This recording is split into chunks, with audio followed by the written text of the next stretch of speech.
Hey mamas, I'm Brooke Miller, registered dietitian, certified lactation counselor, and a mama who has helped hundreds of moms feel like themselves again after baby, boost their energy, mood, metabolism, and even milk supply. Inside of the Postpartum Shift podcast, you'll learn how to take care of your health so that you can show up best for the ones you care about most. Each week, we'll tackle topics like nutrition, exercise, breastfeeding, mental health, and so much more. Plus, you'll get access to guest experts who will share ways to make your pregnancy and postpartum experience easier. Whether you're approaching the postpartum period or you're right in the thick of it, you're in the right place. Let's dive into today's topic. Hey, welcome back to the podcast. Today, I'm going to be sharing all about our experience giving birth to Miss Morgan May and how that was so different from our other births. So I've gotten a lot of questions recently about my birth plan and what I was planning to do and why. I've definitely had some people judge me based on my decisions. And I just want to preface, whatever you want for your birth experience, I hope that you get that. And I think that there are so many different ways to deliver babies and have babies. And we all have different things that we want out of our birth. And I think that we can all have different expectations and experiences, and they can still be really incredible and amazing. So with this pregnancy, I really did want to go into labor on my own naturally. I wanted to experience what that was like because with my first two sons, I got induced. My first son, I was induced at 36 weeks. We had a lot of medical issues. He had, placenta insufficiency. He had a heart defect. He had low amniotic fluid. And so I went in for my last ultrasound and they said, yep, we need to deliver this baby today. So I was induced at 36 weeks with him. And then with my second, we had one weekend where we could have help with childcare to fly people in to watch my oldest son. And so I got induced at 39 weeks with my second, and things overall went well, although my epidural did not work on half my body. So that was a little crazy while they pulled the epidural out and tried to put a new one in. In that 10-minute time frame, I went from 5 centimeters to 10 without an epidural. And that was real intense. Definitely not ideal. But overall, both inductions went well. And so with this pregnancy, I really wanted to know what it would feel like to experience labor naturally and go into labor naturally. So I was doing everything in my power to induce labor naturally once I hit 39 weeks. I was doing the mile circuit. I was using my breast pump. I was still breastfeeding my toddler. You name it, if it's a natural remedy, raspberry leaf tea, I was doing it, and I really, really wanted it to happen. And sometimes when you want something so bad, I just feel like your mind totally, screws with your body and is like, no, that's not going to happen. And so anyway, we had family in town around 37 weeks. And so at some point, our family has to leave and we aren't going to have childcare help. And so I scheduled an induction for my due date at 40 weeks because we have two kids that needed to be watched and we don't have anybody local. And, had we had parents and grandparents and friends and people who were readily available to watch our kids at the drop of a hat who were local, I probably wouldn't have scheduled an induction.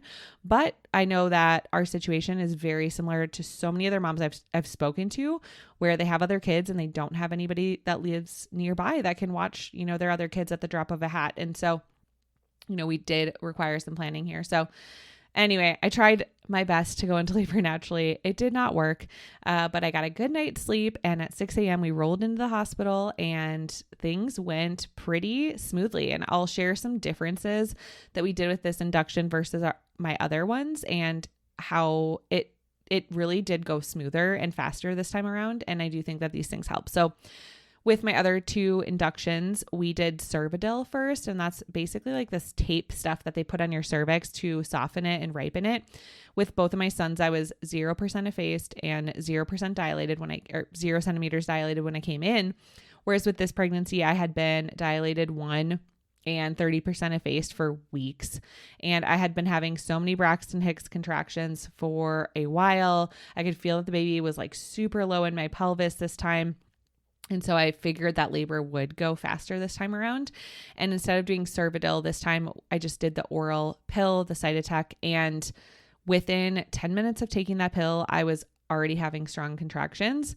And because it was an oral pill, I asked them if I could labor in the bathtub for a while because our hospital had really nice jacuzzi bathtubs. And so I did that, and I labored in the bathtub for, literally 2 hours watching the Olympics. And it was really great. It was actually a really calming experience. So I would say if you've never labored in the tub and your water hasn't broken yet, test it out, test laboring in the bathtub. Once you get the epidural, you can't do it. And so I told them that was something I wanted to do this time around. And there were some other differences of what we wanted this time around. One was I wanted a mirror because I wanted to watch the baby come out. And another thing is we wanted my husband to help the doctor deliver the baby. And we wanted my husband to yell at the gender because we didn't know the gender. We've never known the gender for any of our kids during pregnancy. We've always left it up to a surprise. And my husband really wanted to be the one to announce the gender. And so these were the differences this time around. So I labored in the tub for a few hours. I had pretty decent contractions. We were watching them on the monitor. And so I figured I was, dilated at least to a 3 or 4 at this point. And then I asked, what are the next steps? And my doctor said, well, you can get the epidural whenever, and, I can break your water, and then we can kind of go from there. And so I said, okay, great. Well, I want the epidural before you break my water because things escalated so quickly with my second son that I didn't want to be in a position where contractions were happening really fast and I didn't have an epidural. So we got the epidural. And again, I don't know how far dilated I am at this point, but I had been having some strong contractions.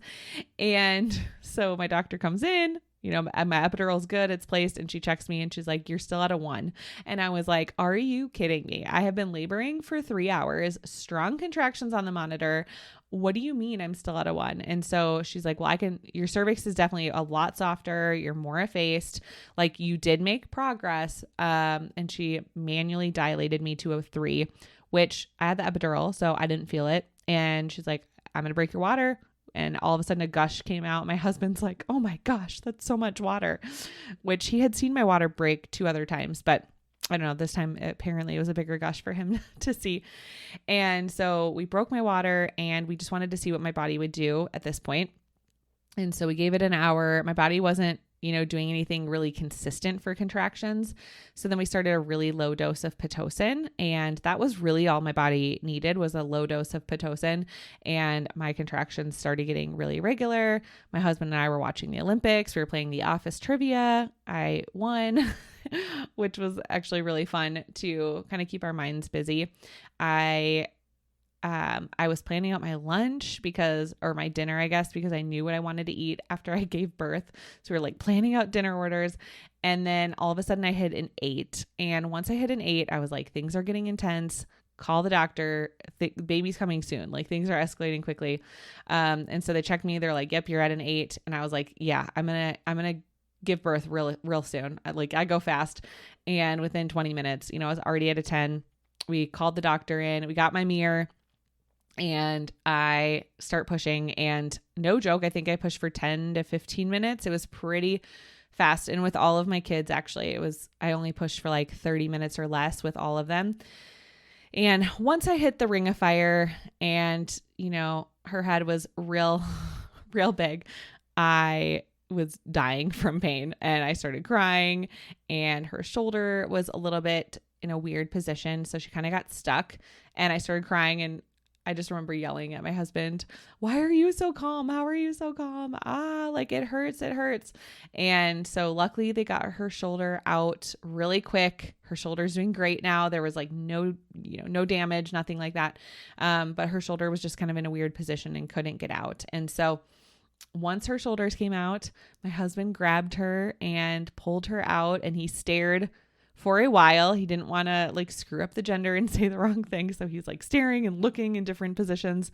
And then he looked at me and started crying and said, it's a girl. And I started crying, and we were both just so in shock that we got our little girl. Obviously we would have been happy to have 3 boys, but just having a girl was something that I didn't know if we would ever get. And there was so much anticipation this pregnancy, waiting to find out if it was a girl or a boy, knowing it was our final, our last and final baby. If you've been wanting to reach your healthiest weight and feel like yourself again postpartum without having to sacrifice your favorite foods or your milk supply, I've got a free workshop just for you. Inside of this free workshop, you'll discover how to boost energy, mood, metabolism, and even protect your milk supply. You'll learn common mistakes that moms make that actually cause exhaustion, mood swings, low milk supply, and weight loss resistance to become worse, things that moms don't even realize. And you'll learn the proven 3-step method to heal your hormones and metabolism after baby so you can go from surviving to thriving postpartum. Plus, as a free gift, you'll get my postpartum snack guide when you come hang out with us. All you have to do is click the link in the show notes to save your seat today. Spots are limited. See you there. And so there's just a lot of pressure, a lot riding on this situation. And so my husband had picked out a girl outfit he surprised me with. Like, I had no idea he went shopping, and it said Mama's Mini, and it was a cute pink little outfit. And yeah, he just surprised me with that. It was really sweet. And we were both just so emotional, and we were definitely more emotional with this delivery and birth than we were for the other two. I think our first son, we were emotional in a sense of knowing he was safe and okay, just because the labor and delivery was high risk. He had medical needs. We knew he needed open heart surgery. We knew he was going to be in the NICU. He was preemie. And so when he came out, we were just so relieved that he was here and he was safe and he was stable. So that was a huge sense of relief. And then with our second, we were just happy, like, oh my gosh, we got another boy. Okay. Like it wasn't, we were just like really excited with our second. And this time felt so different. It was like, oh my gosh, this is it. Our journey's over. We got our girl. Like it was extremely, extremely emotional and beautiful that my husband got to help deliver her and call out her gender. And, with all of our pregnancies, the gender always remained a surprise. We never knew their gender until they came out, but this time was definitely the most emotional and just exciting when it came to that surprise. So I'm really happy we waited. And as much as the anticipation killed me throughout a lot of this pregnancy, I'm so glad we waited. I'm so glad that we got that really beautiful, emotional surprise together. It was absolutely incredible. And she latched on like a champ, within 10 minutes after birth, just like our second son did.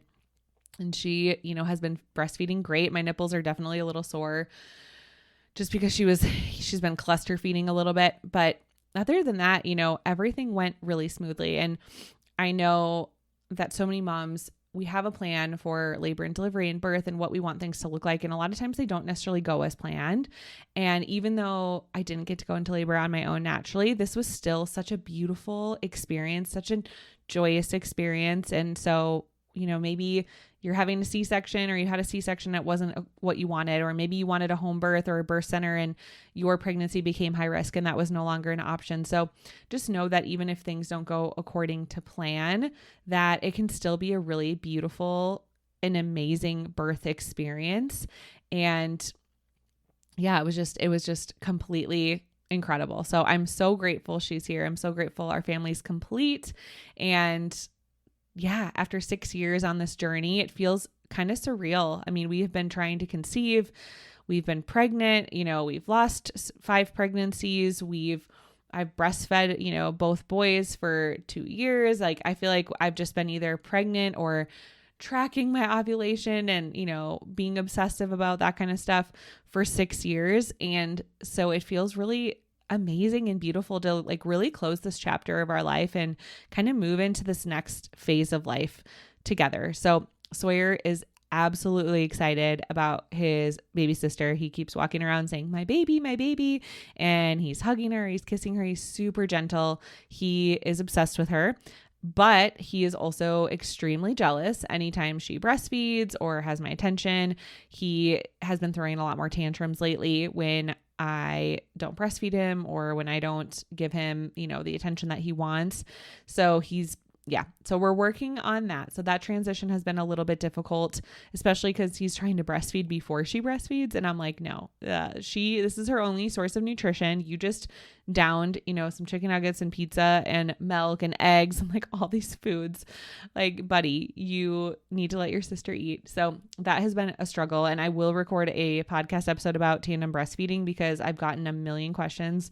And I mean, honestly, I'm still navigating this journey. We're only a week in. So I will definitely record a podcast episode soon once we're a little bit further into this journey of tandem breastfeeding. And then Ashton, my oldest, is not really interested in her at all. He's like kind of stared at her a little bit, kind of pet her head. Overall, he's like, it's a baby. They just eat, sleep, and poop. Like, he's just not really into her.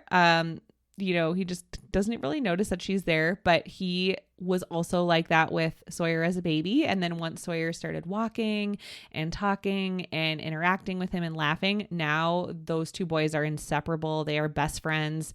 If we take them somewhere else, like, they only want to play with each other. So I know once she's walking and more mobile and, laughing and doing all those kinds of things, I know that he is going to be absolutely just so excited about her and, all the things and interacting with her. So I'm really excited to see the boys with her, and, I'm so excited to see them protect her as she gets older and all the things in the dynamic. So I just feel so grateful and happy and blessed and all the things. I'm really excited for this postpartum experience. I think in a lot of ways it'll be easier than my others. And one reason is, my oldest son is in therapy 30 hours a week. My middle son is starting part-time preschool in a few weeks. And so I'm going to get some really amazing bonding time with just her over the next, year before she starts at the part-time preschool as well. And so I'm just really excited to get some quality time with her. There's definitely going to be some things that we have to kind of switch around in our day-to-day life to make life easier with 3 kids. So we're still trying to figure out certain things like, bath time is going to be changing a little bit, and, bedtime routines might change a little bit. Our morning routine is going to have to change. Even dinner, my husband and I are talking about just making a ton of food on Saturdays and Sundays and grocery shopping on the weekends, and then living off leftovers during the week, just because my oldest son is in swim lessons and music therapy and all these other things throughout the week. And so our nights are getting a little bit more chaotic, especially with 3 kids and trying to cook with 3 kids. So our plan moving forward is, when my husband especially is back at work next month, our plan moving forward is to do just a ton of meal prep on Saturdays and Sundays and pretty much cook all of our meals there when there's 2 parents around, and then living off leftovers for the week. So that is our current tentative plan. And yeah, I'll let you know how the transition goes from 2 to 3 kids. So far, it's gone about as expected. Again, we kind of figured my 2-year-old would struggle a lot with jealousy and my attention and the nursing piece. So that has definitely been a struggle. But overall, I think the transition has gone pretty smoothly, where one of us will have the baby and then the other person is in charge of the older boys. And luckily our boys go to bed really easily. Bedtime has never been a struggle for us. So really grateful that at least bedtime and nap time is very solid for the boys right now. So that is definitely making the transition easier. But I hope that you guys enjoyed this story, and I hope that you have a birth. If you have an upcoming birth, I hope that you have a birth that you love and goes smoothly for you, even if it's not as planned. And I'm wishing you all the luck if you are pregnant or trying to conceive, or maybe you're also wrapping up your postpartum, your last postpartum experience with me. I'm cheering for you. Exercise is crucial for our overall mental and physical health, especially during pregnancy and postpartum. Something that has helped me stay really consistent with strength training and yoga at home during nap time is the Expecting and Empowered workout app. I love that I can choose how many weeks pregnant or postpartum I am, and the app tells me exactly what to do. Plus, there's cardio, yoga, and strength training options for new moms and moms-to-be. You can go ahead and click the link in the show notes to get 7 days free and also save 15% off the annual option when you use promo code Nutrition for Mamas. Thank you so much for hanging out with me and listening to the Postpartum Shift podcast. If you enjoyed this episode, it would mean the world to me if you could share this episode with a mom friend and leave a written review. This helps the podcast reach and help even more moms. Come say hi over on Instagram at Nutrition for Mamas.